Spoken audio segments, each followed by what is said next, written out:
in photography is even worse. We're behind the scenes individuals that don't really get that love at all. So a part of that motivator of how I present myself is like I gotta inspire two sets of generations and even my own generation to know like, yo, if your kid comes to you and wants to do photography, it's not a bad thing. Like that's a real job. Welcome to another episode of Nah Not All Hood. Today we have for you Cam Kirk, iconic hip-hop photographer and bona fide rep of Atlanta's vibrant creative scene. The business marketing skills Cam solidified at Morehouse College have enabled him to parlay his early days as a content creator and hip-hop photographer to becoming a creative entrepreneur with Cam Kirk Studios. In this episode, we talk about Cam's humble beginnings, the necessity of artists to also be technologists, the responsibility of artistic activism, and even how the programmed fear of AI keeps Black people behind the 8 ball. He provides a great insight as an artist, a businessman, and yes, as a businessman. Enjoy the conversation. In terms of hip hop, in terms of recording the stories of the hip hop generation, what brought you there? Well, honestly brought me there as I was managing an artist, and I just thought about some of our favorite artists and the fact that I couldn't find archival photos of them. And, you know, being a fan of Jeezy and T.I. and Gucci, I couldn't just get online and find like a dope image of them in any capacity. And I also I'm a big like coffee table fan of coffee table books. So I buy a bunch of books and I would go to Barnes and Nobles and I would see these photo books of, you know, the Rolling Stones or Beatles and stuff like that. And I never saw us. Like, where's the one of, you know, my favorite rapper? Where's the Nas photo book? Where's the Jay-Z? And I was like, I want to be somebody that documents that for Atlanta and for this culture out here. So that's what really started it. I just wanted to capture like real life moments and capture these guys as human beings and not just as characters. Right. Yeah, and you know, I think that's really important because then when people 20, 30 years from now come back and look at the archives, your work will be there. Yeah, that's the goal. That's the hope. Yeah. You know what I mean? That's the hope. Like Vanderzee and all those cats doing like Harlem back in the day, right? Yeah, like Gordon Parks, all of that. Right. Like, you know, hopefully, I think hip hop will be respected at a point where you can see it in different museums and places. It's already starting, you know. Right. Smithsonian Museum has a hip hop dedicated space, and Jay-Z, what he just did at the Brooklyn Museum. So you're already starting to see it, but hopefully, yeah, some of the work I did will live long like that. Yeah. There's some real iconic images of people in hip hop. Yeah. I know a lot of them must have inspired you. You were talking to me about Biggie Smalls in front of the Twin Towers. Sure. And some of the things that actually inspired you in terms of the work that you do. Yeah, I mean, I'm heavily inspired by Chimodu. He's the photographer that captured that classic photo, as well as a lot of Tupac's early work. He actually has a coffee table book dedicated to his work with Tupac. But he's somebody that captured like the essence of hip hop in like the early 90s. So it's like Snoop Dogg in front of like Long Beach signs. It's Biggie in front of the Twin Towers. It's the famous picture of Nas laying on his bed in Queensbridge. So many memories like that and moments like that. But I always felt like he captured like them in like a very raw but vulnerable space, and not just them when they had, you know, all the jewelry on or the flashiness or the, you know, the outfits. He kind of captured a more personal look from them. Right, So it's humanizing. It's humanizing them. So his perspective and his ability to have that access to them where they let their guards down was something that was heavily inspiring to me, because I had that same relationship with a lot of artists in Atlanta. Like, they would trust me. They would do things around me they wouldn't do around other people. So I just like that, and I like the way that he captured it with a level of taste and respect. But then artists like Jonathan Mannion, well, I call photographers artists. So artists like Jonathan Mannion, they are. his work is just incredible because he just took it to a whole nother level. And he captures like every single Jay-Z album cover. Like, how do you even get the ability to do that? Like, from Reasonable Doubt to build a long-standing relationship with an artist that long, then translated that to every Cash Money album cover, to Lil Wayne's album covers, to Eminem album covers, to Ja Rule. Like, his catalog of imagery is just like insane to me. But when I look at his work, I think about the business side of it and how he was able to take this camera and basically document what the images that we think of in like the 90s and 2000s, we think of his work. So he took it to like a more business level to me than what Chimodu did. And I'm just inspired by both of those. And then here in Atlanta, I was super inspired by Motion Family, who actually has an office like around the corner from this. And their work and the way that they were capturing hip hop in the 2000s and around my era, but documenting the South and their work of Jeezy, their work of Lil Boosie. Like, it was just so raw to me and dope that I just really fell in love with the way that you can really document a culture, you know, with your camera. And then from there, it was like Zach Wolf. He's another Atlanta native that just has documented a lot of really crazy stuff. So a lot of that stuff really got me into it. But it's crazy because in that whole list, Chimodu's the only black photographer in there. Wow. So do you feel is part of your drive feeling a certain responsibility? For sure. Now that I understand the importance of the camera. When I was first doing it, it wasn't that. It was just documenting friends or just creating something cool for the internet. But as I got deeper into it and realized the opportunities and the impact of my work, I've been in Italy and been stopped about work that I've done, like a photo. Wow. And it's stretched all the way there. And the meaning that that photo has, now that means something to me because this is how they are looking at America or Atlanta. This is their visualization of what it's like there. So once you start to see your work and translate that like that, then you start to think about what big picture. what the work says. Like, what does this actually? What's in the photo? What's in the work? Is this something I want to represent that artist? And you think about that. So I think that's something that a lot of younger photographers have to understand. Like, understanding impact on like a bigger culture. Super. Cultural How many impact. people are looking at the work you're doing and the impact it can have? Like, these are people I was in Milan, Italy, and they were like, man, I've seen this photo so many times. Like, this is what they think of. It was a photo of Gucci Mane. It's like, this is what they think of Gucci Mane as. It's crazy. What was he doing in that photo? I'm just curious.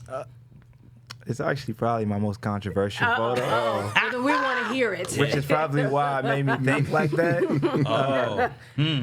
Out of all the work I've ever done of Gucci Mane, but a funny story with him, I was actually given access to Gucci Mane through an artist that he was signing at the time, Young Scooter. So I had a relationship with Young Scooter while I was working with him. He brought me in rooms with Gucci Mane.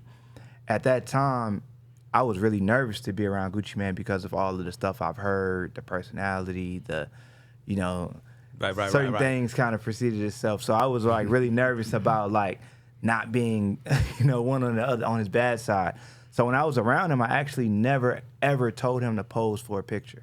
Like, I never made it clear that I was taking a photo of him. I would really kind of sneak the photos. I was really there to capture somebody else, so then I would just like sneak moments of him. I never put them out. I never really did a lot with it.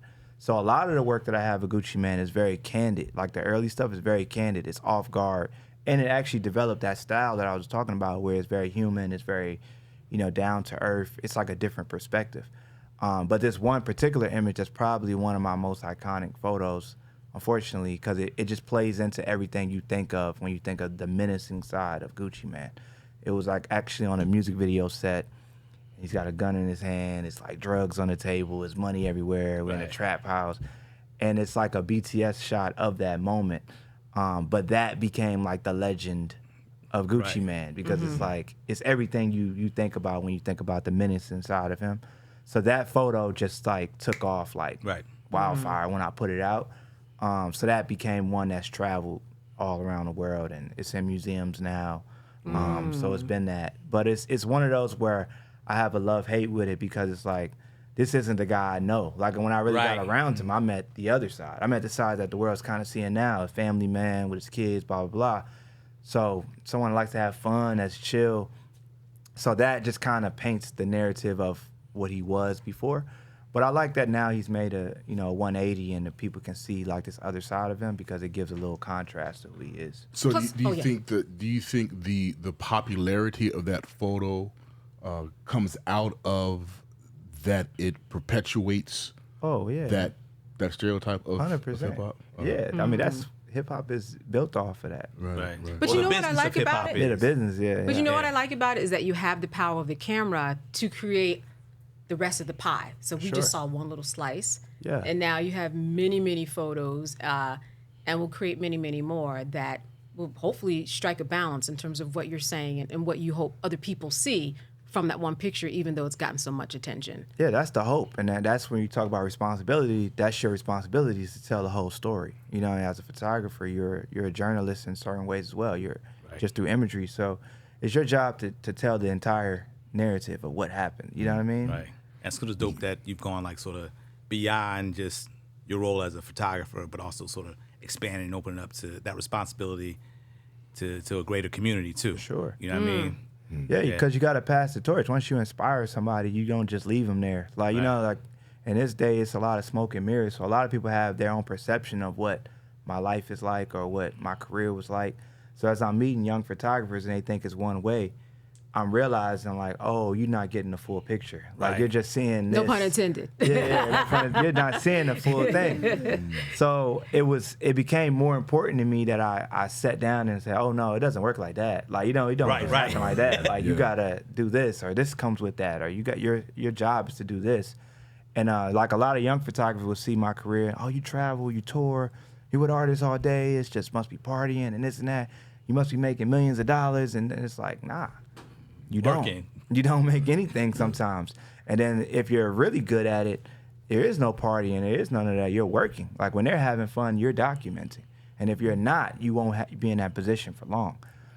So it's a lot of stuff that comes along with it that a lot of young people, you just see it on the internet, you're not seeing the full picture. So that's where mentoring came in. It's like so many people just had a skewed perception of what it was like. And I was like, I got to give you the game. While at the same time maintaining the perception that I know needs to exist, the mystique that needs to exist, because I can't just expose it all to the world, because then people won't respect what I do if they don't understand. Too much information. Can't give them too much, but if you know me personally, you get the ability to get too much. You know. I often talk about my my love-hate relationship with hip hop. I've done it in every album. I've done, a lot of my poetry addresses that.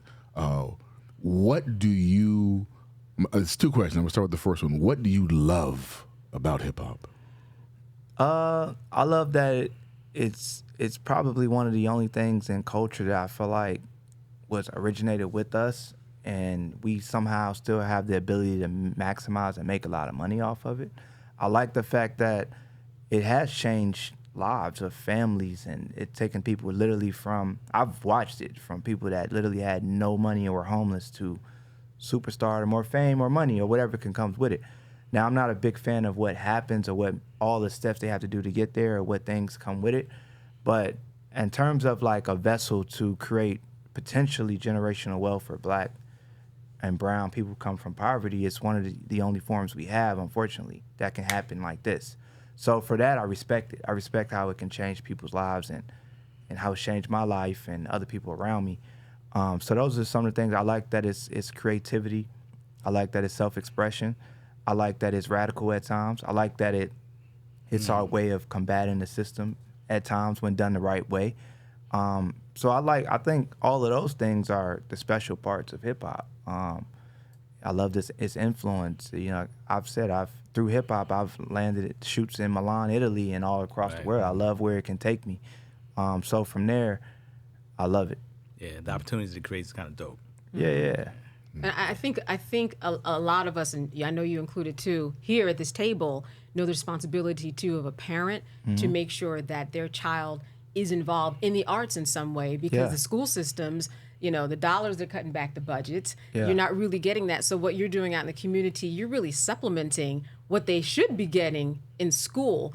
And that's actually how it came into your lap too with your father. Yeah. I mean, it's a lot of things that I think the schools need to change, just the way that what's important and things of that nature. But I think what we do, I mean, the thirst for knowledge when people will actually find their passion is really cool. That's why college is kind of cool, because you kind of have somewhat of an idea of what you want to do, and you can kind of try to get really specific into it. But there's like another layer of it even after college where you really find out what you want to do, and you really have this thirst of like, I want to learn more about it. And that's like what we do at our studios. Like those that have really felt like, wow, that bug is in photography or content creation, then we can kind of be like that vessel where you don't necessarily have to go back to school, but we can kind of walk you through the steps on how to actually learn what you need to learn to be best at it for sure. Yeah. So your Morehouse background set you up for all this? Oh yeah. Yeah. But when you think about me, you think about how I was brought up, like born and raised in PG County, Maryland. Oh, you So that's cat? like so that's like Okay. Atlanta, another version of Atlanta when you talk about black wealth, black success. So I grew up knowing black people can be successful in multiple different ways, not just rap or basketball, right? Right. So then when I moved to Atlanta, it's another mecca of that. So even when you ask that question, I know where you're going because I'm with you. You know what I mean? I'm both sides of it. Right. Like I play a part in this way and I play a part in this way. And that's why it's important. Like whatever I make or do within hip hop, there's another philanthropic side of it. Like Right. we are impacting the world through hip hop, not just making money to flash on the gram, So it's a different world of it. So I feel like I'm a well-rounded perspective, right? Yeah. Like I've spent time in Atlanta and some of the worst places of Atlanta, places you'll never want to go around some of these individuals. I know exactly who they are, how they think, but I've always been able to maintain who I am and what I believe in and what I stand for, and people know that about me.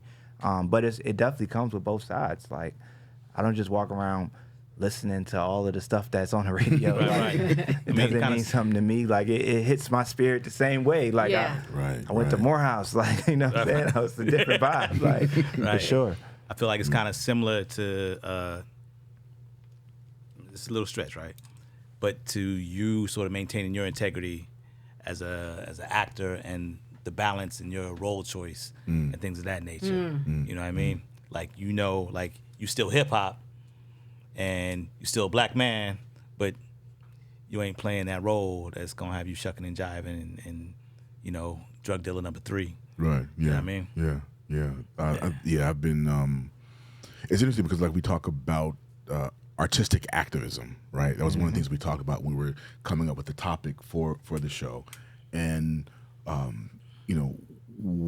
so people constantly talk about their appreciation for the roles that I've portrayed throughout my career, but the thing that people don't see. So that's as we talked about, that's one aspect of artistic activism. Yep. The part that people don't see or don't know about is all of the roles that I've turned down. That would make my bank account very different, from what it is, and it's like that's another level for me of artistic activism. Right. Saying no. Yeah. Because sometimes not always about what you do. Sometimes about what you don't do. What you don't do. Yeah. 100%. Yeah. What's your when you think of art? Well, I guess it's really for the table. Yeah. In terms of what everybody thinks about artistic activism, in terms of our walk in life and how we participate in that artistic activism, creative activism, especially being a journalist. Yeah. A journalist, a professor, a lawyer. Mentor. A lot of it is, like you said, passing the baton and making sure that the next generation gets your experiences so that they can do more of the same. A lot of it is just being aware, because you were made aware through your own experiences, through the things that your father taught you. He introduced the camera to you. And I remember growing up, and we all sang growing up, and my father really tried to and my mother tried to get me to go to singing lessons to try to get me to understand that this is an artistic form that represents not just music, but in terms of the Negro spirituals and blues and jazz and everything that we would hear, that really was all a part of preserving history, and they wanted that to continue. And it was a tussle because, even Whitney Houston or Aretha Franklin, they had to practice, and they had to teach me that I had to practice because I was really fighting against that. But you have to jump into it, and you have to practice, and you have to really getting into knowing your material if you want to have any effect on anybody. Most of the things that I do, even inside, many people know I have a hair care company. It always was married, the events that I did, in some artistic space, with a play or with a photographic exhibit about hair, because art is very important. And at a time where we are editing history and re-editing history as we speak, and politicians and librarians are all involved in the process, to get it documented. 50 years from now, no one can refute it. And that's really important to understand, I think, probably in all of our spaces, to make sure that we get it down on paper. Today I went down to the Martin Luther King Jr. Center, as well as where he grew up, and then I went to their store, and the store was mostly books full of documentation of Nat Turner and Zora Neale Hurston and Claude McKay and the poems by Langston Hughes. And all of that is just really important so that you pass the baton to the next person so that they can make sure that they know the story. Because people who are out there, as we know in the headlines, not to make this political, they want it edited out.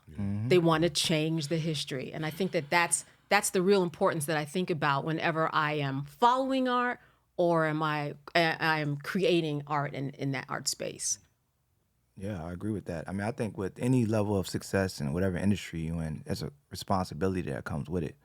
And I think for me, as a creator and as someone that creates imagery, I mean, that's a huge level of responsibility that has to come and just like control and knowing what you're doing, because you can paint something completely different. And we see that, as you say, in the political space, like an interview can be misread 10 different ways. A photo can be misconstrued 10 different ways. So you have to think about that when you put in work out as a photographer. And like that's some of like the early stuff that I think about. Like what do you want to show of this person that you're capturing? And what's the point of it? What's the purpose? How's it gonna make somebody feel? So I think all of those things are like artistic responsibility. And even you mentioned like turning down jobs. Like I've had to do that a number of times. Like that just don't make sense for me, or it doesn't work for me. What would make sense for you in terms of photography? For me right now, it changes, it evolves, right? So I would say right now, I'm at a weird place, I would say, where I probably pick up my camera 10 times a year now. So it's very limited things that make sense to me. So it's really now it's about impact. So when I do any type of work, I'm really just clocking impact. Like what is this work gonna do to inspire the next generation or the next person, or push whatever I'm doing to another level to give me a bigger platform to do what I'm doing in a community with my studio and other things that are really important to me. So I take a job that's got to be based off impact. So if I do a job now, it's usually got to be like a big brand like Nike. And then I like to collab it with culture. So if Nike, like for instance, I did Megan Thee Stallion's graduation photos for Nike. When she graduated college. So that's a big cultural moment with Megan. And it's also a big moment because it's Nike. It's like a Nike shoot with Megan. And then you do those two together, and now it's education. It's education. It's all types of things, inspiring generation that know that these things exist. And like that is a win-win-win for me. It's like, it's dope. You know what I mean? And it's highlighting a special moment and not just her on stage doing something else, right? It's a different vibe to it. So those things mean a lot. I was able to document like Lil Baby for the World Cup with Budweiser. It's like, there wasn't a lot of philanthropy in it, but it's also like, wow, look how big hip hop in Atlanta specifically can take you. Like here's Lil Baby making the anthem for Budweiser's World Cup project. It's gonna be seen all over the world. Wow. And it's like, that's impact to me. Like I gotta do that shoot. That's a big one. You gotta do that. Or just recently I did Jermaine Dupri's first ever Vibe magazine cover. That's history. Like, how has he never done a Vibe magazine cover? Like, that's just hitting me. That's wow. Like, he's an R&B magazine. How has Jermaine Dupri never been on it? But just recently, I did his first ever Vibe magazine cover. So, like, that to me would get me out of bed. That's history. That's something that lasts forever. It's a stamp in his career and the legacy of who he is. That means something. I did Jeezy's autobiography book, the book cover for his autobiography, Adversity for Sale. That's big. That's iconic. That's impact. You know what I mean? And none of these are like the $100,000 photo shoots. Like the Megan one was decent. I mean, but like, some of these aren't that big. Like, you know, they're just like cool moments. Like, and it's like those make sense to me. Like I want to do those. You know, so that is something that gets me moving. For real.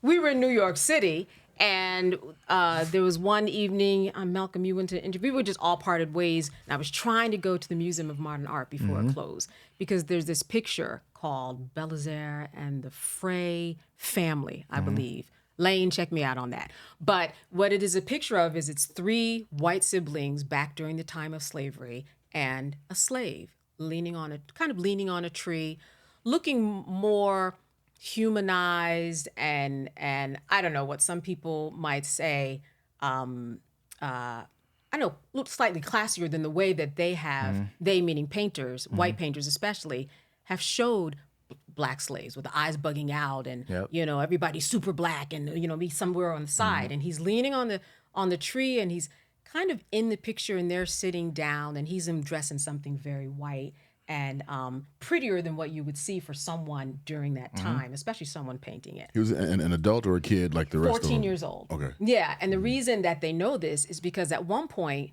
somebody just wiped him out. They just covered him up.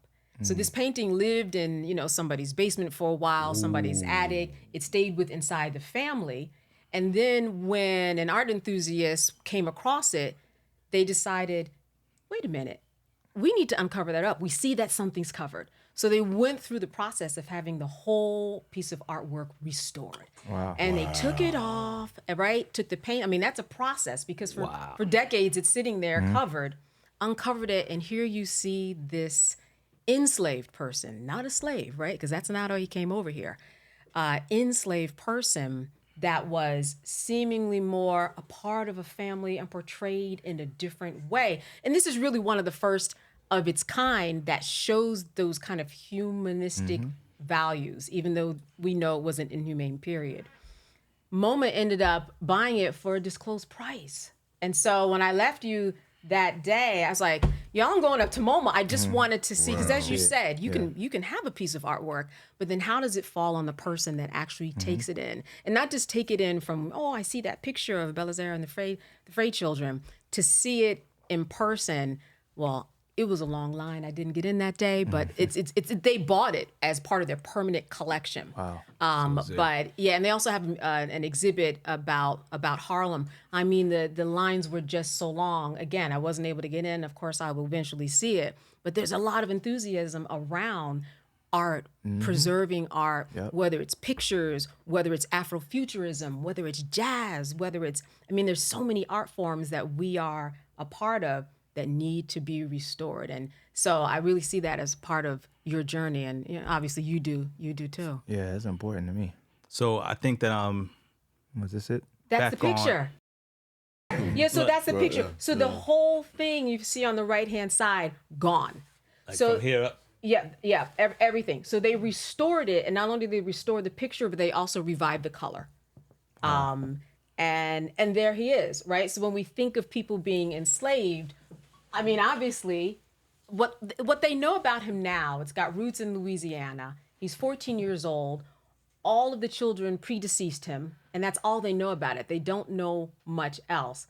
But they do know that the way he is depicted is very, very different than that time period of how he was, how other white artists were depicting slaves during that time. It's interesting, just the literally whitewashing him out of Literally, the history. Yes. You know, just covered him out. Just covered him up. Right. That's crazy. Yeah. And sometimes we have to take the time to go back and erase a lot. You know? Re-educate ourselves. Re-educate others. Yeah. Yeah, absolutely. And then, you know, the nuance between sort of arts activism and art that inspires or influences culture in a positive manner, right? So when I think about my role as in arts activism or in that sort of frame, I'm an arts administrator. Like, I'm behind the scenes, dude. I don't want to be all vulnerable and acting and crying and emotive. You know, I don't want to be reading my words to people and poet. You know, I don't want to be taking pictures because I don't know how to do it and the shit looks crazy. Yeah. You know, I'm the cat that's going to be behind the scenes, that's going to be trying to support people that are doing things that are aligned with activism. So what is that when you say, so what does the art administrator look like? Like, what is that? It's the What does that business entail? of supporting artists. All the business stuff, like behind the scenes, be Like it helping them, helping artists get seen, get placed, get. it can be from helping artists get seen and placed, be helping artists go through a creative process, understanding what their creative process is, right? Understanding that their role as artists is to create great art. That's their role. My role as an arts administrator or support is to find a place where that art is seen valuable, right? Got it.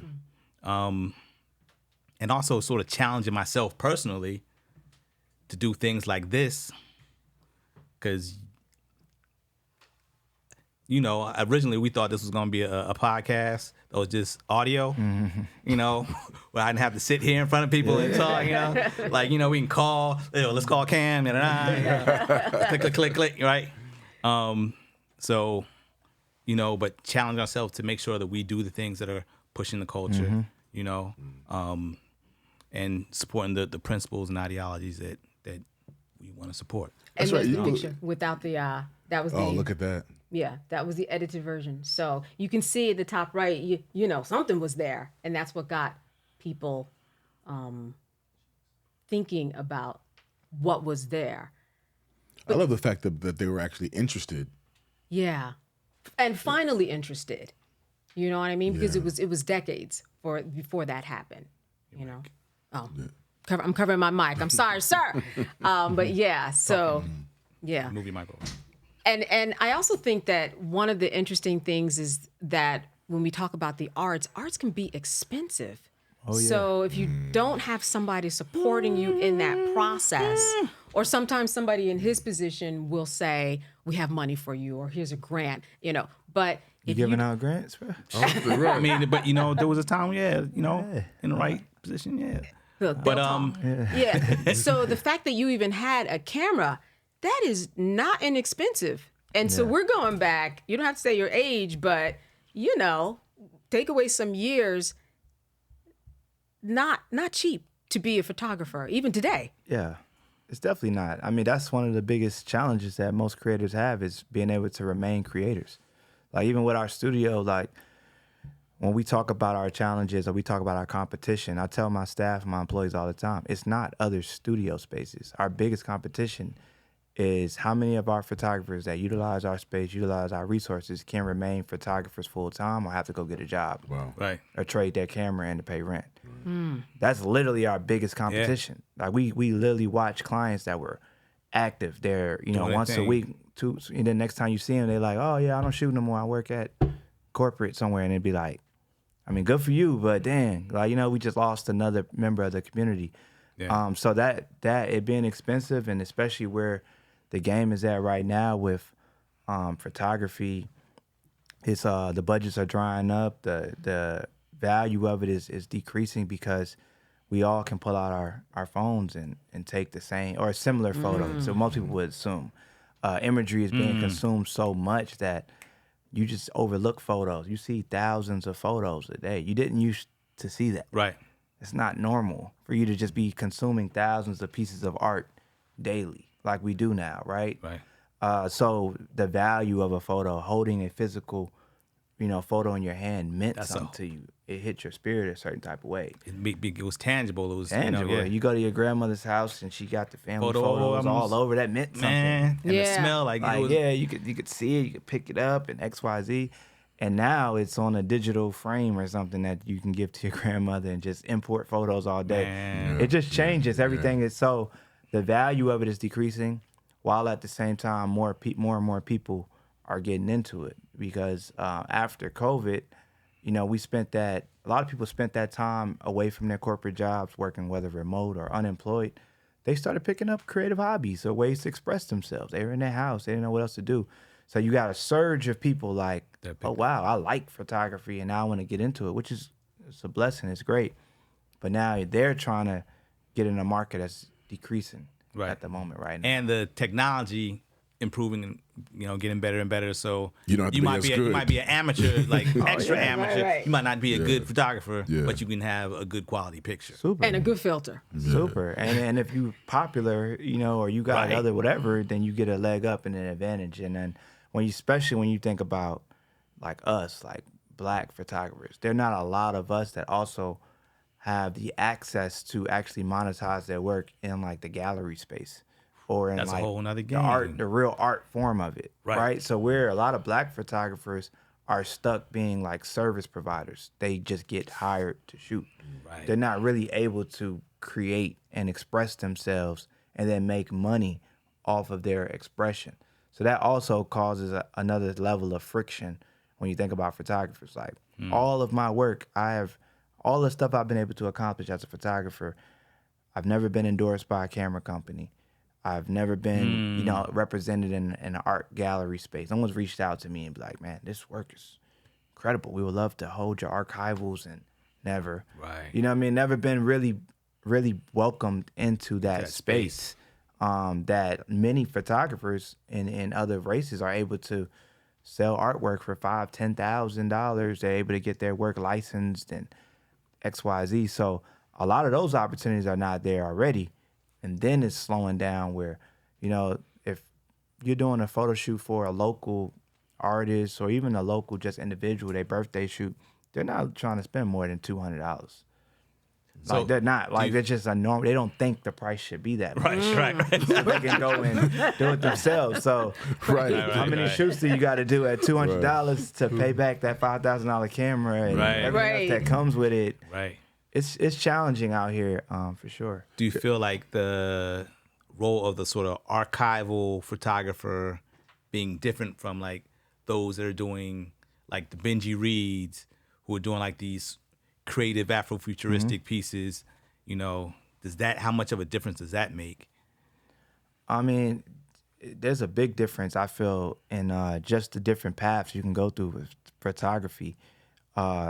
Whether you're being extra creative or you're being photojournalistic, like the guy that took that photo of Trump when he got shot, he's gonna make a lot of money. Like, that was one of them ones, right? Like that was crazy. Lightning in the bottle. Yeah, so if you catch that one, that's like a life-changing image that he'll have. So in a path that he's probably in, If he does the business on it. if his business is correct, which I assume, I guess I want to assume, if he has all that, he'll make a ton of money just off the licensing and all the stuff that comes with that image. Whereas some other photographers that are just creative, and especially if you're being creative in black spaces, there are a lot of art collectors that don't put black faces on their wall. There's a lot of there are layers to it. Like they don't want that. You know what I mean? Especially even in my world when it's hip hop. Like even I don't be wanting some of these rappers on my wall. Like, when I come home, I'm like, I want to see your face, bro. Like I would think about that. So I'd be a little like, I don't want to walk in my house and see you. But so that limits, like what you shoot sometimes can limit the actual reach and the actual ability to monetize it. You know what I mean? Versus something that could be abstract or something iconic or monumental as a moment in time, a historic moment. So all of those things can play a part. But right now, when you really think about licensing of an image, back in the day, there were books being printed, there were magazines being printed. Right. Like what is being really outlets. printed, like in the outlets, to make someone want to pay for your work. You know what I mean? So it just changes. I think the thing about artistry and really in all of the arts, and I talk about this a lot, I think COVID, as messed up as COVID was, as a pandemic, it was a silver lining for people who knew how to pivot. Oh, yeah.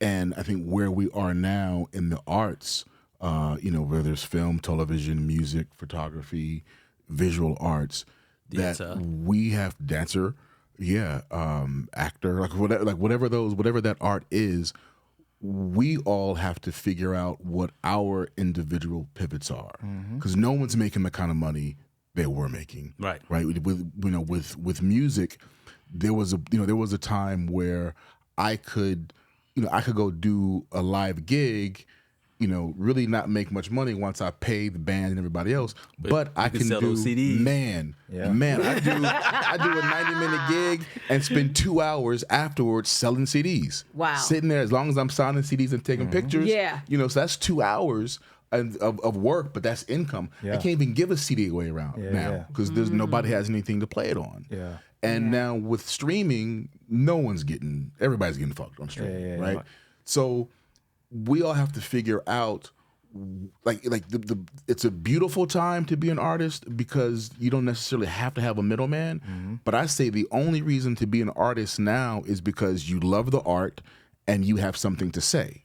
But we also have to figure out what that pivot is, so our livelihoods are no longer dependent upon just this one thing. Because as technology gets even better, it's going to be much easier to look like you're a pro photographer. Oh yeah, right. Yeah. With music, it's you don't even have to do the music anymore. They can your song. I can go into AI and be like, I want Malcolm Jamal Warner to do a trap song. That's right. There's that. Yeah. And you can do the whole album on your iPhone. Yep. Right. So there's all of that. So I think so many people get into certain art, certain field because they have in their mind the end game of getting rich and famous off of this.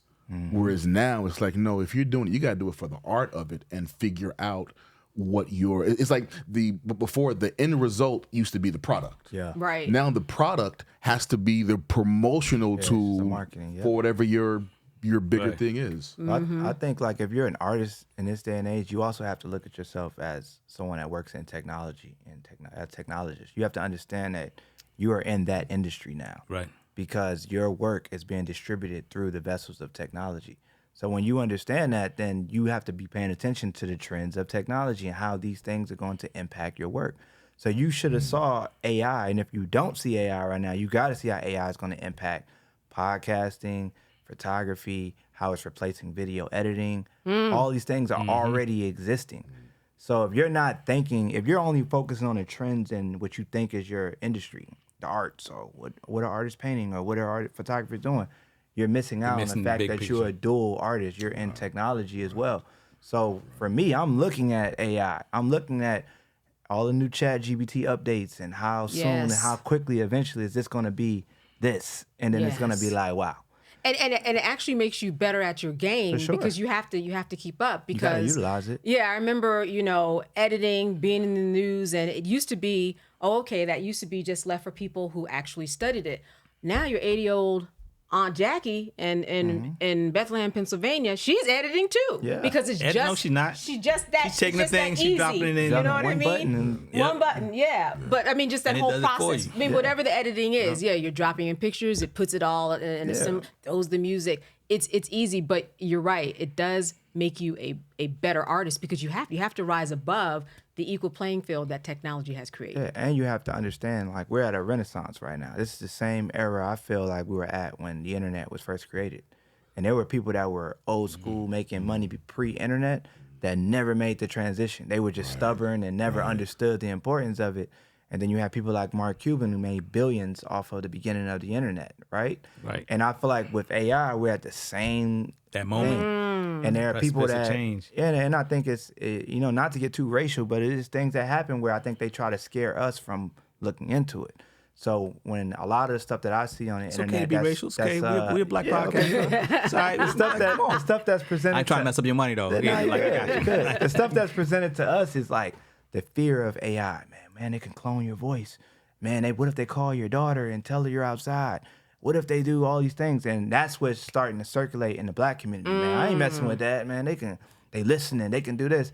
And there's nobody thinking about, well, if I could do that, what is the positive ways that I could use that to expedite my days or make me more efficient? Things of that nature. They're thinking Keep about you safe. that. They're thinking They about already know the full picture. They know the negative, but they know the positives outweigh the negatives. They know the long game. But they're only telling us the negative. So you're getting on the internet seeing stuff go trending of how AI is manipulating Drake's voice. And it's like they're entertaining you with BS. You know what I mean? Right. While you're missing the fact that people are making billions of dollars now on AI. The NVIDIA stock is going ridiculous right now off of all the stuff that it's doing for AI. We're just asleep. Like we're literally asleep on it because we're being fed. Oh man, this could be fake. This could be this. That algorithm will get you. Could be that. Yeah, the algorithm. And now it's like, so now I look at myself more like, nah, embrace technology. It's not going nowhere. It's like not. It's going to continue to evolve. Have you, in your studies of AI, have you yet found a way to make it work for you in terms of what you do? Super. We teach classes on AI in my studio because I just felt like I had to sit people down and understand what resources you have. Like the young generation that's grew up with the internet and Google, like still don't even know how to use Google and internet. Like you still don't they still, you can ask them a question, they still tell you, I don't know, which I don't understand. Right. Like it's like, look in your hand. look in your It's right hand. there. This isn't school. Like it's just a test. Like it's no cheating. Like if I ask you something, just Google. Google. 2 seconds, boom. Now they're making it even faster with ChatGPT. Literally. Yeah, you have the whole paper on it. It's gonna write it for you in your language and how you do it. So it really hit me when I was when I got on it, and then I went back and told my staff about it, and then maybe like a week later, you know, I told them about it, and I see they're not really applying it, and I had to come up with this concept for a way to collaborate with this record label, and we were doing like a brand partnership, and it was like, how can a photographer and this label collaborate? And I was like stuck. I was having a brain fart. I was like, I don't know. And I had my team. I said two of my employees down. And I said, yo, we got to come up with this way to collaborate with this label. You guys know about the label. You know about me. What do you think we can do? And then once I told them, I watched them. And in the middle of them saying that, I took the exact language I said to them, went to ChatGPT, typed it in. Said, give me 20 ideas. So as they're and they gave me 20 ideas in less than less than a minute. Yeah. And I waited for them to finally tell me their answer. What if we did a T-shirt collab? I looked on the list, T-shirt collab. I said, what if we did that? And it's like everything they said was there. Right. But then the one that I chose was there also. Let's do a mini documentary that tells the connection between my story, their story, and how we've been working together for 10 plus years behind the scenes. And then the idea was right there on ChatGPT. Then I just like that. Just like that. Then I just went and fleshed it out more. Tell me more about the mini doc. How would that work? Jeez. Then it went boom. Right. Wrote me a script. Wrote me if we wanted it in 3 minutes, what are the parts of my story and their story that might be important? You just keep hammering it down. Drilling and then you're there. Drilling down. And then I had to literally use that as a teaching moment for my team. I said, yo, this isn't high cheating. school. It's not cheating. Yeah. Use these things. Use it. I said, now imagine if when I gave you that, you said, Cam, you said, all right, bet, give me 1 second, let me think. And you were this. And you gave me the 20 ideas. I'd have been like, you a genius or something? Like, how you come up with that? Right. I'm like, wow. Like, you'd have stood out way more than So it's like they don't even know how to use their resources. So I taught a workshop at my studio, and I showed my community just like the power of ChatGPT. And like, if you just have a business idea, anything, it will write you a full-fledged business plan. You can tell it to write it in SBA format that is eligible for you to submit for a loan, a business loan.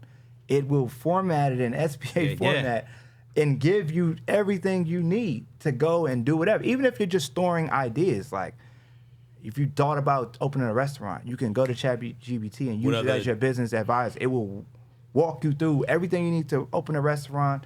It'll give you names for your restaurant, menu ideas, rrecipe ideas, and you could just store it, even if it's not ready for it yet. Like, I'm going to just put that over there. Keep it as an idea. That's an idea. Maybe. But you're using the AI to your advantage, jumping into it. It can play whatever role you want. But a lot of people are just hearing about the fear or scared, or they use it. I'm like, man, use that as a second brain, and then you add your sauce on it, right? You just add your sauce on. You tweak it. You give it information. But now you can feed it information. So my ChatGPT knows my bio. It knows everything about it. It knows it's me talking to it. Right. So when I ask it anything, it's going to give it in the format of me and what they know about my story. So I can use it for photo shoots, script ideas, business marketing plans, names of companies. I just launched a camera company called Cord. The name came from ChatGPT. I could just ask it, give me 100 names, and you could just keep going. Right. Give me 1,000 names, and I'm like, I'm gonna find one that I think it makes sense, and then you hammer down on one you like. So I think that, like I said, I just look at myself as a technologist because it's not going nowhere. You mentioned it being a renaissance, and then I thought about the Harlem Renaissance, and I thought about the Black Arts Movement. Yeah. I thought about, how Langston Hughes, he reached out to Miri Baraka. They were alive at one point together.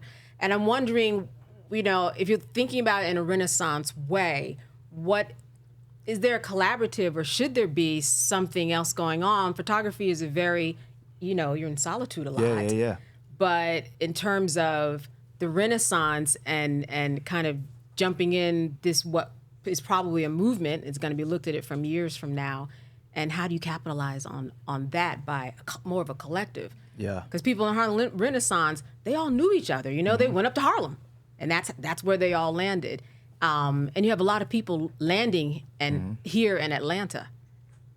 Yeah. I mean, I think through my studio, that's the important. There we go. Get that advertisement out. My studio is a What's the name of the space. studio? Cam Kirk Studios. There we go. Right. Okay. Yeah, it's an incubator like that. So that was my pivot. As you mentioned, you got to pivot sometimes. When I started to see the work that I was doing slow down, it was like, let me open up a studio. And now I get a little piece of everybody's shoot in Atlanta. Because if you're using my studio space, I make money off every shoot that you do. Right. So it's like a similar way to do that. But then now I can build community within that space. Right. I can learn from other people. I can build with other people. I can collaborate with other people all within my space. So it took, like you said, a solo art form and made it bigger. And now I love it. In my community, you'll see multiple members of my community collaborating together. This person's really good at photo lighting. I'll see them on set with another photographer handling their lighting. Or they're handling, posing for them. Like they come in and they creative direct, and you see a lot more collaboration. And I'm not saying it all started from my space, but definitely in Atlanta, that's a big part of it. Because you're meeting other people and that community starts to stick together. They ask each other what you're charging, how are you doing this, how do you do that, what camera are you using, what gets the best this. I see them trade cameras amongst each other, like let me use your camera for a week, you use mine. So it definitely starts community, and that starts to build, and that starts to compound the work of photographers. Because when I can't do a job, I put other people on jobs. Like, I can't do it, I've double booked. You go take this job, and you build on it, and you make it a movie. You kind of liken it to like a record label in some ways, in terms of how you operate the business. Yep. So I started a production company, and then we run that like a record label. And it's the same. It's like a marketing thing, really, because I come from music industry. Like that's where most people know my work, is the work I do in music. So I've obviously watched, Gucci Mane start a label. I've watched Future start a label. I watch all these artists blow up, and then how they compound their success is just starting a label, and you just build someone else up, and you get a piece of them, and you build someone else up. It's like the same concept. So when I was getting my success in photography, I'm like, one, you got to be really aware that I have a specific style. It's an art form. I have a specific art form. Everybody don't want my art form. Right. You know what I mean? So I only can make a certain amount of money because it's a niche, right? So if you want this style of photography, you call Cam. But if you want something super abstract and dynamic in a different way, there's another form of money out there, revenue, that I can't get. But if I signed someone and gave them the basic principles to set themselves up, now their art form can make money in ways that I can't. So that's where the label part started. It's just like signing people to my label, and then when we go out to clients, we got everything you need. Like, what style do you want? You want this style? I can do it. You want this style? I can do it. You want a female photographer to relate to a female artist? We got them. Like, what do you want? Like, we got all types of stuff like that. So that's allowed my business to, I probably, through my production company, probably at least make 5 times more money annually than what I can make myself. Because and that of the way you can have grow it set up. and that can grow a lot more. And I'm everywhere at the same time. Right. Like, I'm in Atlanta while, we had a shoot in L.A. 2 days ago. And the same day we had a shoot in L.A., we had one in New York. I was in Atlanta at the grand opening of my studio. It's like we everywhere at the same time. So, and this is a question for the table, in terms of what do you guys think about the importance of arts in Black family? We're talking creativity. Creativity, so, like for me, I started acting because my mother was looking for things for me to do outside of just going to school and coming home and hanging out with my friends. Yeah. Right. So she was always, there was basketball. And Can then you basketball? Shut up, man.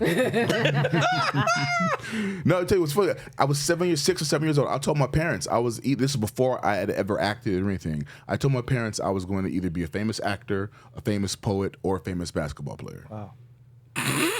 So no, the basketball didn't work out. You can play a basketball player now. I could play. Yeah, That's right. There you I go. can act like I'm twain shall Can he? meet. I'm about saying you could be famous for that. Even when I was playing, even when I was Calming a ball. even okay. I can't refute that. I don't know that. Can you ball? That's what the public No, wants to I know. can act like I can ball. Yeah, that's all. Okay, you need. I was asking if you can ball. No. I make no pretense. Okay, but that's just- right. Look, I got 2 out of 3. I'm Okay. good. All right. I just. But even as a kid, when I was on the court, I looked good. Acting it out? Is that what I'm getting? I was in it. But if I shot the ball, you just needed to look the other way. Yeah. Right? Like I even looked good shooting the ball. It wouldn't go in. But anyway, but they were all activities my mother. That's why he was never. Shut up. They were all activities Celebrity basketball games. to keep me out of trouble, basically. Yeah. So I think about obviously what that turned into, and I honestly believe that we are all creative beings, and there is there's a well of creativity that's available to all of us. But everyone cannot necessarily access that well of creativity because of life circumstances, too busy trying to pay the bills and make life work, being young and not being encouraged to tap into that creativity. Yeah. So the older I get, the more I think about, the importance, and I guess that's why I'm asking the table. Yeah. Your take on the importance of introducing arts to our kids. Mm-hmm. Super. I mean, did your parents supported those ideas from the young age? Yeah. I think my mother, even my writing as a young kid, my mother was very encouraging and very supportive. And I think that's one of the reasons why I kept writing, because of that support. My dad was always, making me read books. He was always giving me books on poetry. I remember being in 5th grade. My favorite book was Poems on the Life and Death of Malcolm X. And I remember going to school, and I'd have the book on my desk, and kids would, see the book and be like, "Oh, someone wrote a book about you." Because these kids, they knew who, right? They knew Malcolm. They knew Dr. King, but they didn't know Malcolm X. But they knew you as Malcolm. Yeah. So I was fortunate in that both of my parents. My father was instilling in me creativity, arts, writing. And my mother was encouraging and supportive of that writing. So that's what really having both of those influences and having that support really obviously proved me well. Yeah. Well, that's something that definitely, and well, you know about this because you know me, but my father sang and my mother played the piano, and they were both educators outside of that. But it was definitely something that we were always in the midst of. Went home to clean out some closets. The clarinet, the violin, we've got pianos in the house. Literally, if I sing, someone will make that harmony. Yeah. And if I hear somebody singing, I'm coming in with the alto, just in the middle of the house, because we're just a singing household that's full of entertainment. And if you really look at the numbers, if you want to really get, okay, let's go into the school system, young people who get into the arts, they are much more successful. It's a collaborative environment. Their grades get better. They have more confidence. So all of the numbers literally add up. We were in the city, and so our associate producer, Troy, he said, "Look, I'm taking my kids to see The Wiz," which I had seen that week before. And I was so excited that I didn't know his kids, still don't know them. But I was so excited that they were going to see The Wiz. And then you went to see The Wiz, and they were all but that was because I try to get to Broadway once a month. Because when we were growing up, that's what we did. We went to Broadway, and it didn't always have to be a singing Broadway type of a play. Drama, off Broadway, but just being immersed in the arts, a very huge deal. That changed all of our outlooks, meaning me, I have 2 sisters. My sister works in the music publishing industry. Okay. She's an attorney and she does licensing and intellectual property and all of that. And so it's music all the way. My other sister, she's an actress out in LA. I'm definitely in the creative space doing journalism and editing and shooting and writing and putting on plays and all of these things.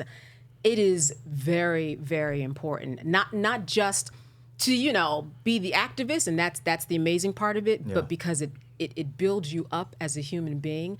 And one of the things I love about being in the art space is that you can get in an arena where you can bring all different races who will want to come see that one picture that you did, and now you're in Milan, and everybody, even though you don't speak the language, I don't know, maybe you do speak Italian, but you can communicate through that. Through the work, and everybody understands that. And when you're in an audience, maybe someone might not even understand the language that well, but you're all laughing at the same places. You all understand kind of what happens, for example, from the stage to you. And the translation is great because you can learn and share a lot in the art space that you can't in other arenas. We're definitely more liberal, which is why in a lot of court cases that we hear, artists almost inevitably wins, because you don't want to go down the lane of censoring somebody, because that is a bad precedent and art will go away. Right. So for me, the influence of art was a little different. Like, it was just having music in the house. Sometimes that was just the radio. Sometimes it was my dad's record collection. And me, sneaking to hear that, oh, what is this? Oh, Ohio Players. Because, I love that. His album cover is great. Let me take this back to my bedroom. Let me take it to school. I'm just saying, it caught my eye, so I listened to it. Right? Maybe. Love you, Pops. But having music, talking about music and artists, Stevie Wonder, and sort of the activism that he included in his and social consciousness, and Marvin Gaye, Nina Simone, like all those things. Those musical artists were sort of a part of my influence. And at the same time, there was a period of time where we lived outside of D.C. So we'd go into D.C. and go to the Smithsonian, right? And they had, the Air and Space Museum, but they had all these art museums that were free to go to. So we'd go and just sort of walk down and be like, not really understanding what I was being exposed to then. Sure. But then eventually going like, oh, that was some dope shit. Like, and seeing sort of understanding the differences in time periods and nuances in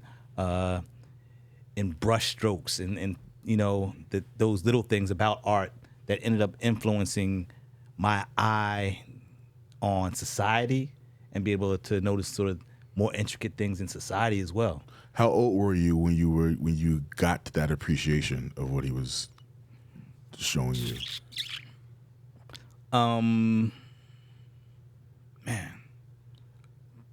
Probably a teenager. Yeah. But I also like, I'm talking about, art to my parents, and eventually my mom was like, oh yeah, when you were a baby, I was a dancer. I was like, whoa, what do you mean?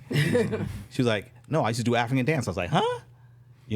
So yeah, we used to have you at the rehearsals, and the African drummers, I was like, what are you talking? Yeah. So obviously because I wasn't really aware of what was going on, but understanding that the arts was always there, right? And then I think about the poetry thing.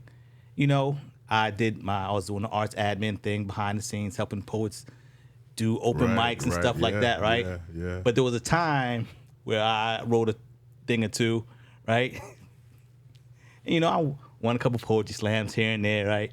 But then I had a cousin who was doing poetry at the same time. I was like, yo, we had linked in New York one time. It's like, yo, so like, what you spitting now? What you spitting now? So I remember us just walking down the street. So I spit my piece, yada, yada, yada, yada, yada. Then he was like, so yo, this is kind of the piece, people are kind of digging right now, whatever. He's like, Oh yeah.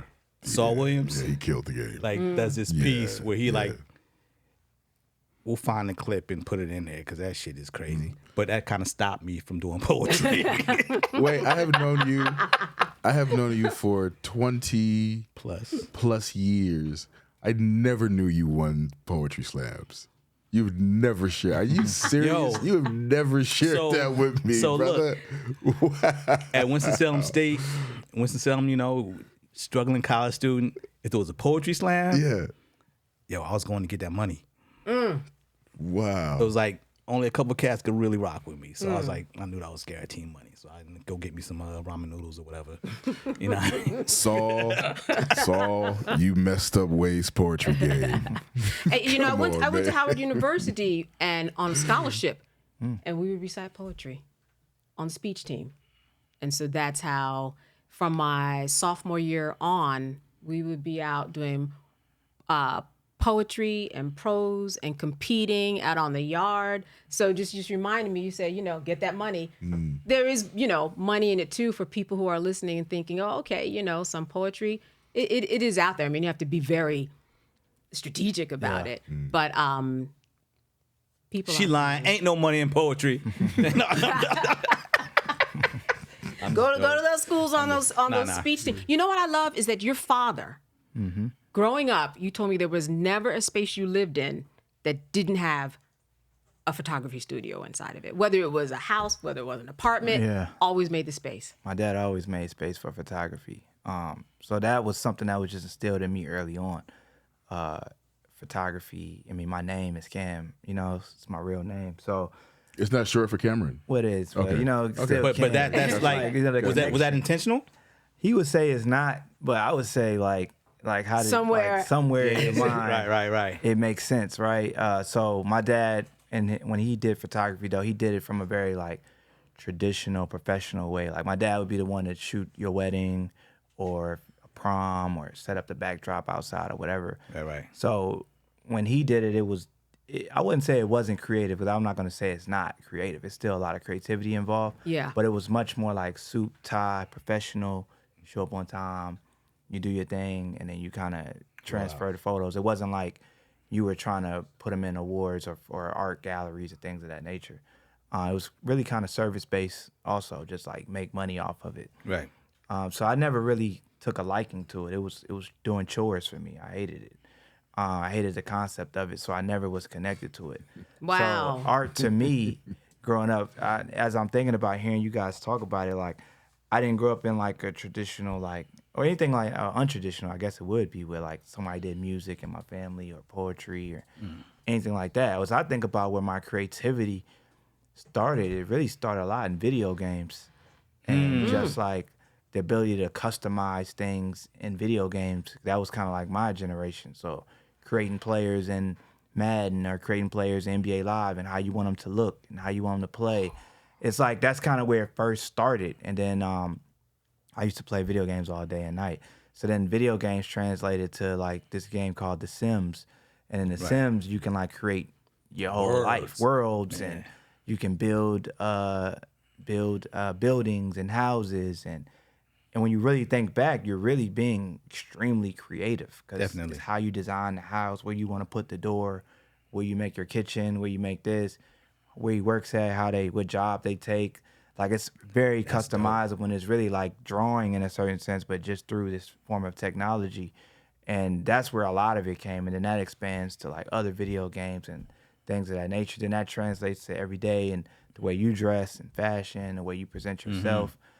So I never really looked at it like I was doing art or a part of art, but as you look back, it all is the stepping stones for visual identity and visual connections, and things that I reference now in my work can come back from things that I saw in a game or some form of culture. So it's interesting to think like that because I didn't grow up where it was like just being taught to me like arts or it's important arts. Like my dad being a photographer didn't click as like that's rock being an with art. me That was being a business. photographer. He did not rock with me doing that. Like that was not something that he was like, do that, son. It was like, no, I sent you to Morehouse to go do something else, like be a doctor, lawyer, something else. So I think that one of the things that I see a lot though, and a big motivator for the way I present myself is even our parents have to see someone young like me having success in the arts. Like, you know, like it's important that more people are Black and can say, what do you do for a living? I'm a photographer. And leave it at that. Not a hobby, I do this. Right. And I make money. You know, and I do things like, and that is actually some of the motivator by some of the ways I present myself, because I'm a much more very reserved, low-key individual. You give me a free shirt, I'll put the shirt on. You know, that's like my energy more than it is me going and buying Louis and Gucci, da-da-da. Right. But as I've reached a certain level of success, I've had to learn, like, for me to actually inspire the next generation, there are some phases where you do have to, what Kendra say, pop out and show. You know what I mean? You have to do that. And there's been certain times where even in my career where I felt like, all right, I have to get a Rolex. It's just important that they see it. You know what I mean? Because like, no matter what you're wearing, yeah, they gonna see that. see. You know what I mean? And it's not even for myself. It's for the next gen to be like, wow.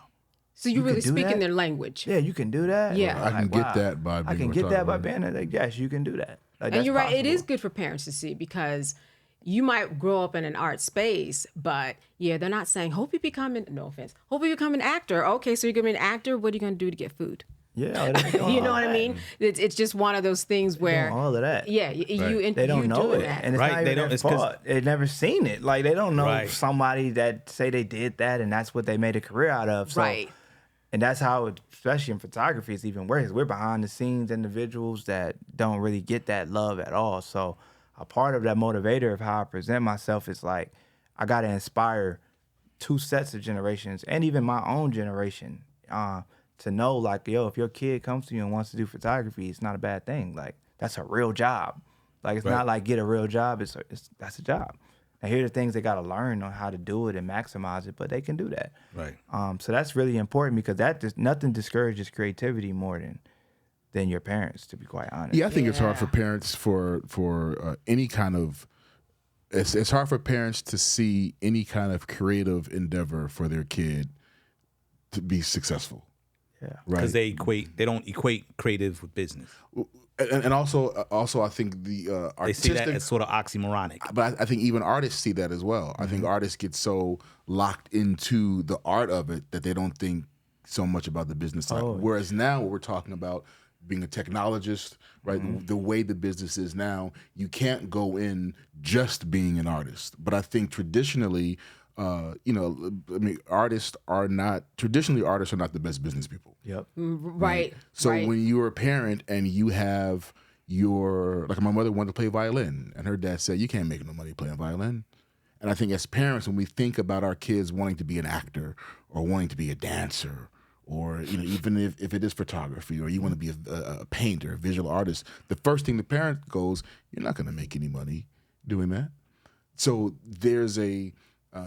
there's probably a shift that parents need to make in terms of, as we were talking about in one of the other podcasts about when we're talking about code switching. Yes. And how that's so based upon going through the traditional route of, you go to school, so you go to good junior high school, to go to a good high school, to go to good college, to get a good grad job. Yeah, then get a good job, and then go out and to be a worker. So I think it feeds into I think everyone, from parents and even kids, seeing the arts as, unfortunately, more than just the arts. But if it's something you want to do as a living, you also have to look at the business side of it as well. So I just wrote down the ideas of success, right? Okay. Like just sort of clarifying in the youth's mind and in the adult's mind, like redefining our ideas of success. What is success, right? Mm-hmm. Is it financial stability? Right. Is it sure. financial Right. excess? Right. You know? Right. So just sort of those things will help sort of define and guide our youth and our communities.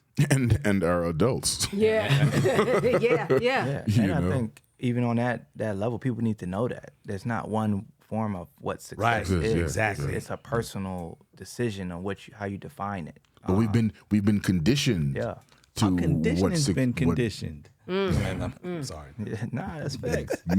we've been told that, millionaire this, and then we don't even realize, like, was it 1% of the world will become a millionaire ever? Right. It's like Because you Such hear a- it all the time. Like it's such an millionaires don't- unrealistic thing, but we're told that that's a measurement of success, and then that discourages so much business or work because people won't even try because it's like it seems so far fetched. Right. And the way that they do it, and even to the point of like parents and stuff. Like when I mentor like younger photographers now, they all go through it. Like you find an 18-year-old photographer, you ask them if their parent supports their career, they probably would tell you like, not really. Da, da, da, da. I've seen some of them get kicked out of their houses for doing it. I've seen all that.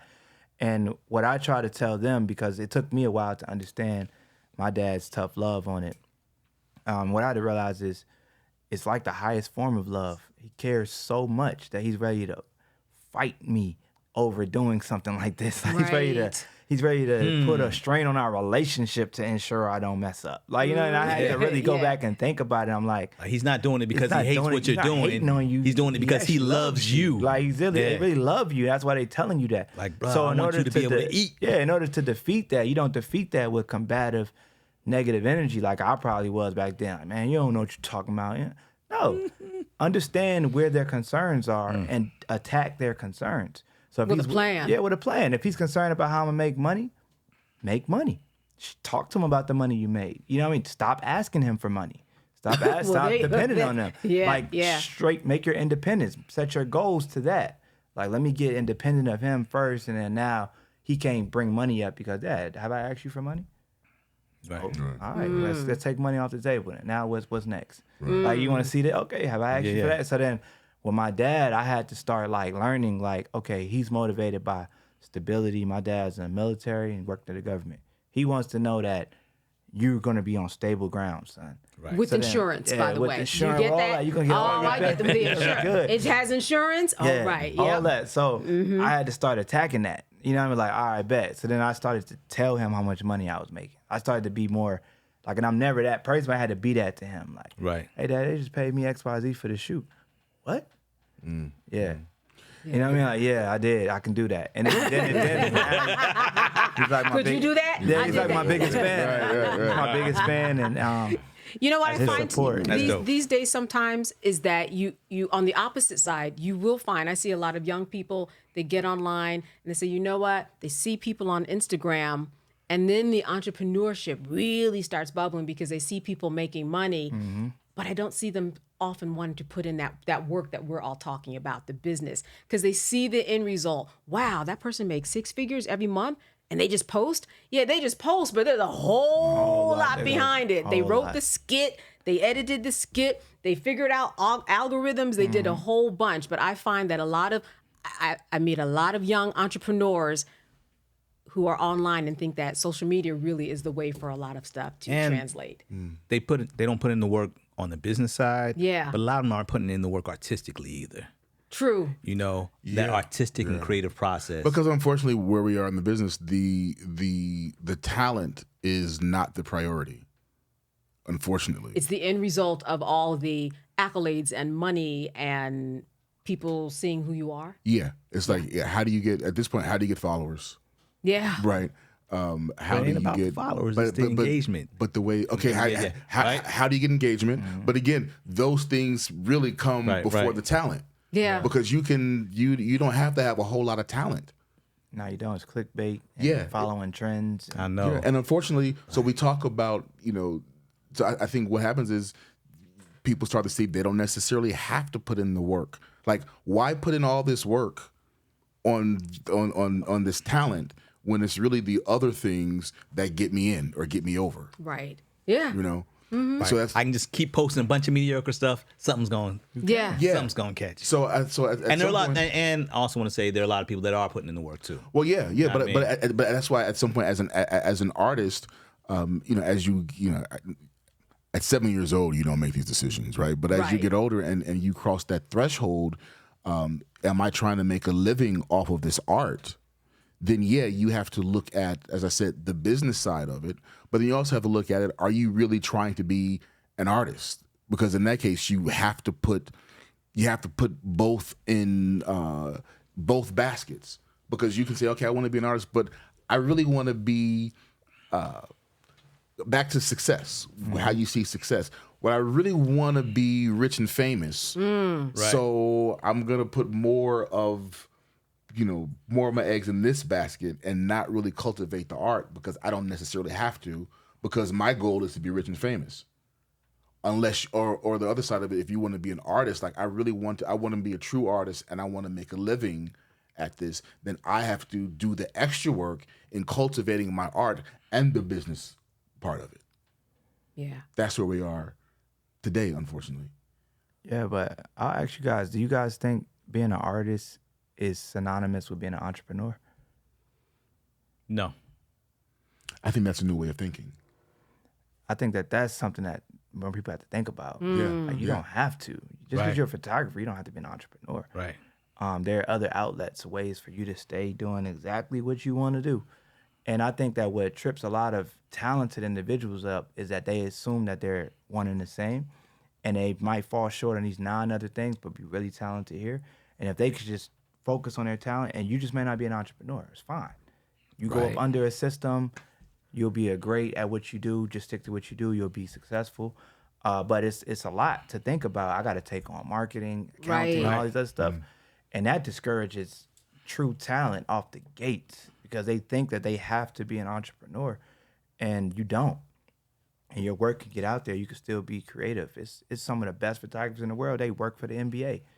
They get assignments from the NBA. They go sit courtside and they take photographs. And somebody else handles the rest of what happens Right. after that photograph is done. And they're able to get their credit and do whatever they want to do. But they don't have to do what I have to do Right. every day. And it's like, so when I meet young people, that's like an early question I ask them. Like, I know you want to be a photographer. That's super dope. You could do that. Do you want to be an entrepreneur? And if you do, then here's a playbook. If you don't, no problem at all. Here's the other playbook of how you go do that. Yeah. And you just perfect that craft, bro. Yeah. Somebody's going to put you on that payroll and you'll be all right. Right. One of the joys of doing this podcast is we tend to start with a topic and the conversation turns into something else. Yeah. So the intent was to talk about artistic activism, but I love that we actually got into art and the business side of art and entrepreneurship. Yeah. But on that note, too, I'm wondering, in terms of how you want to be remembered, in terms of the social activism part of you and how you will be remembered 50 years down the line when someone sees what you're doing, what do you want them to say? I would say that I changed the photography industry and the creative industry in general. Like, I broke all the rules and broke down all the barriers. Like, he did it in a way that's never been done, and he set a blueprint for, I don't know how many years we're going to have social media, and this is going to be the way that people are consuming art.